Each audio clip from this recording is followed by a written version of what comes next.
നമ്മൾ എങ്ങനെയാണ് ഒരു സ്റ്റോക്ക് വാങ്ങുക? ഒരു കമ്പനീൻ്റെ ബാലൻസ് ഷീറ്റ് നോക്കിയിട്ട് കമ്പനീനെ പറ്റി മനസ്സിലാക്കാൻ നമ്മൾ ശ്രമിച്ചു കഴിഞ്ഞാൽ, നമ്മളെന്ന് പറയുന്നത് റീറ്റെയിൽ ഇൻവെസ്റ്റേഴ്സ്, സാധാരണപ്പെട്ട ആൾക്കാരെ മനസ്സിലാക്കാൻ ശ്രമിച്ചു കഴിഞ്ഞാൽ വല്ലതും മനസ്സിലാവുമോ? ഒന്നും മനസ്സിലാവില്ല. നമ്മൾ ചിലപ്പോൾ ചിന്തിക്കും, ഇതൊക്കെ ആൾക്കാർക്ക് മനസ്സിലാക്കാൻ വേണ്ടി തന്നെയാണോ ഈ കമ്പനീസൊക്കെ ബാലൻസ് ഷീറ്റ് ഉണ്ടാക്കിയതെന്ന്. അങ്ങനെയാണ് അവരുടെ ബാലൻസ് ഷീറ്റ്. അത് കാണുമ്പോൾ തന്നെ നമ്മൾ സ്റ്റോക്കൊന്നും വേണ്ടെന്ന് പറഞ്ഞിട്ട് വല്ല ഫിക്സഡ് ഡെപ്പോസിറ്റോ റെക്കറിംഗ് ഡെപ്പോസിറ്റോ ചെയ്യും. ഇതാണ് പലരുടെ അവസ്ഥ. സ്റ്റോക്ക് വാങ്ങണമെന്ന് വെച്ച് കഴിഞ്ഞാൽ എല്ലാവർക്കും ആഗ്രഹമുണ്ട് ആ സ്റ്റോക്ക് മാർക്കറ്റിലൊക്കെ ഇൻവെസ്റ്റ് ചെയ്യണം. പക്ഷേ എങ്ങനെ വാങ്ങുന്നു ചോദിക്കുമ്പോൾ അതിനെപ്പറ്റി ഒരു ധാരണയില്ല. ഇനി ഒരു ഫിനാൻഷ്യൽ അഡ്വൈസറിൻ്റെ അടുത്ത് പോയിട്ട് സ്റ്റോക്ക് വാങ്ങുകയാണെങ്കിൽ നല്ലൊരു കാര്യം തന്നെയാണ്. കാരണം അയാൾക്ക് എന്തായാലും നിങ്ങളെക്കാളും കുറച്ചും കൂടി അറിവുണ്ടാവും. അയാളൊരു സ്റ്റോക്ക് നിങ്ങൾക്ക് സജസ്റ്റ് ചെയ്യുമ്പോൾ നിങ്ങൾക്ക് സ്വയം ഒന്ന് ഡിസിഷൻ എടുക്കാൻ പറ്റണം, ഞാനത് വാങ്ങണോ വേണ്ടയോ. അറ്റ്ലീസ്റ്റ് ഈ വീഡിയോയിലൂടെ ഞാൻ ഹെൽപ്പ് ചെയ്യാൻ പോകണം. ഒരു സ്റ്റോക്ക് കണ്ടു കഴിഞ്ഞാൽ അതിൻ്റെ കുറച്ച് ടേംസ് നോക്കിക്കഴിഞ്ഞാൽ തന്നെ നിങ്ങൾക്ക് മനസ്സിലാക്കാൻ പറ്റും ഈ സ്റ്റോക്ക് നല്ലതാണോ മോശമാണോ. അതാണ് നമ്മൾ ഡിസ്കസ് ചെയ്യാൻ പോകുന്നത്. ഓക്കെ, ചാനൽ ഇതുവരെ കാണാത്തവരാണെങ്കിൽ ചാനൽ സബ്സ്ക്രൈബ് ചെയ്യുക. കാരണം നിങ്ങൾ സബ്സ്ക്രൈബ് ചെയ്യുകയാണെങ്കിൽ നല്ല നല്ല വീഡിയോസ്, നല്ല ക്വാളിറ്റി വീഡിയോസ് നിങ്ങൾക്ക് വേണ്ടിയിട്ട് ഞാൻ ഉണ്ടാക്കുന്നതായിരിക്കും. ഓക്കെ, അപ്പോൾ എങ്ങനെയാണ് സ്റ്റോക്ക് സെലക്ട് ചെയ്യേണ്ടത്?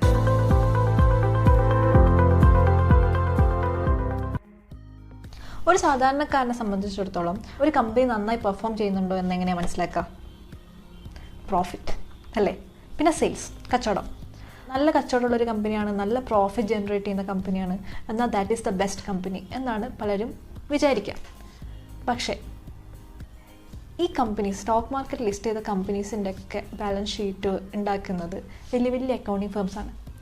അവർക്ക് ഈസി ആയിട്ട് മാനിപ്പുലേറ്റ് ചെയ്യാൻ പറ്റും. കമ്പനിക്ക് ഇത്ര പ്രോഫിറ്റ് ഉണ്ട്, കമ്പനി ഇത്ര സെയിൽസ് നടത്തുന്നുണ്ട്, അതൊക്കെ ഈസി ആയിട്ട് ചെയ്യാൻ പറ്റും. അത് ശരിക്കും സത്യമാണെന്നില്ല. അതിൻ്റെ ഏറ്റവും വലിയ ഉദാഹരണമാണ് സത്യം കമ്പ്യൂട്ടേഴ്സ്. അവരെത്രയോ കാലമാണ് ഈ പ്രോഫിറ്റും സെയിൽസൊക്കെ കാണിച്ചിട്ട് ഇൻവെസ്റ്റേഴ്സിനൊക്കെ പറ്റിച്ചത്.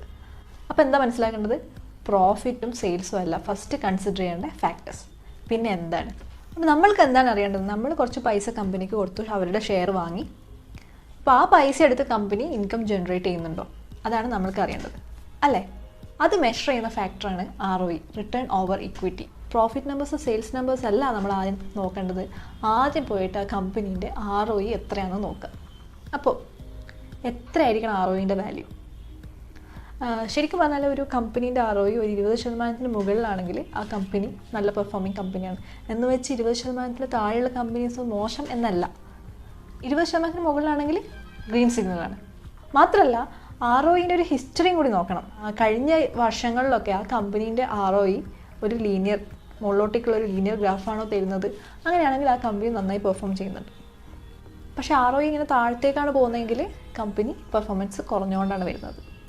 അപ്പോൾ സ്റ്റോക്ക് സെലക്ട് ചെയ്യുമ്പോൾ ഫസ്റ്റ് സെലക്ട് ചെയ്യേണ്ട ഫാക്ടർ ROE ആണ്. അത് അനലൈസ് ചെയ്യാം. അപ്പോൾ ROEൻ്റെ ഡെഫിനിഷനും നിങ്ങൾ പഠിക്കേണ്ട ആവശ്യമൊന്നുമില്ല. ബിക്കോസ് നമ്മളൊരു MBA എക്സാം ഒന്നല്ല എഴുതാൻ പോകുന്നത്. നമുക്ക് ജസ്റ്റ് ഇൻ്റർപ്രറ്റ് ചെയ്യണം. ഈ നമ്പർ കണ്ടാൽ നമുക്ക് മനസ്സിലാക്കാൻ പറ്റണം, എനിക്ക് പറയാൻ പറ്റണം ഈ കമ്പനീൻ്റെ പെർഫോമൻസ് നല്ലതാണോ അല്ലയോ, അത്രയേ വേണ്ടൂ. സാധാരണക്കാരൻ്റെ ഭാഷയിൽ ROE എന്ന് വെച്ച് കഴിഞ്ഞാൽ ഷെയർ ഹോൾഡേഴ്സിൻ്റെ ഒക്കെ കാശ് വെച്ച് കമ്പനി എത്രമാത്രം ഇൻകം ജനറേറ്റ് ചെയ്യുന്നുണ്ട്. അപ്പോൾ അതിന് ഇക്വേഷൻ എന്തായിരിക്കും? എത്രമാത്രം ഇൻകം ഷെയർ ഹോൾഡേഴ്സിൻ്റെ ഇക്വിറ്റി വെച്ചിട്ട് കമ്പനി ജനറേറ്റ് ചെയ്യുന്നുണ്ട്. So net income divide by shareholders equity. ഇതിൻ്റെ വാല്യൂ കൂടുകയാണെങ്കിൽ ഒരുപാട് ഇൻകം, ഈ ഷെയർ ഹോൾഡേഴ്സിൻ്റെ ഇക്വിറ്റി വെച്ച് ഒരുപാട് ഇൻകം കമ്പനി ജനറേറ്റ് ചെയ്യുന്നുണ്ട്. കുറവ് പോവുകയാണെങ്കിൽ ഷെയർ ഹോൾഡേഴ്സിൻ്റെ ഇക്വിറ്റി വെച്ചിട്ട് കമ്പനീൻ്റെ ഇൻകം കുറഞ്ഞുകൊണ്ട് പോവുകയാണ്. ഇനി എവിടെ നിന്നാണ് നമുക്ക് ഈ ROE വാല്യൂസൊക്കെ കിട്ടുക? മിക്കവാറും ഏതെങ്കിലും സൈറ്റിൽ പോയി കഴിഞ്ഞാൽ ആ കമ്പനീനെ പറ്റി സെർച്ച് ചെയ്ത് കഴിഞ്ഞാൽ അതിൻ്റെ ROE നിങ്ങൾക്ക് കാണാൻ പറ്റും. moneycontrol.com, എക്കണോമിക് ടൈംസ്, അങ്ങനെ ഏതെങ്കിലും ഫിനാൻസ് റിലേറ്റഡ് സൈറ്റിൽ പോയിട്ട് ചെക്ക് ചെയ്താൽ മതി. ഓക്കെ, അപ്പോൾ എല്ലാവർക്കും ROE എന്താണെന്ന് മനസ്സിലായെന്ന് ഞാൻ വിചാരിക്കുന്നു. ഇനിയും ഒരുപാട് ടേംസ് ഉണ്ട്, അതൊക്കെ നമുക്ക് വരുന്ന വീഡിയോസിൽ ഡിസ്കസ് ചെയ്യാം. So stay tuned. പിന്നെ ചാനൽ സബ്സ്ക്രൈബ് ചെയ്യാൻ മറക്കരുത്. നെക്സ്റ്റ് വീഡിയോൻ്റെ നോട്ടിഫിക്കേഷൻ വരണമെങ്കിൽ ആ നോട്ടിഫിക്കേഷൻ ബെല്ലൈക്കൺ ഒന്ന് ക്ലിക്ക് ചെയ്ത് വെക്കണം. Okay, thank you. Bye, stay tuned.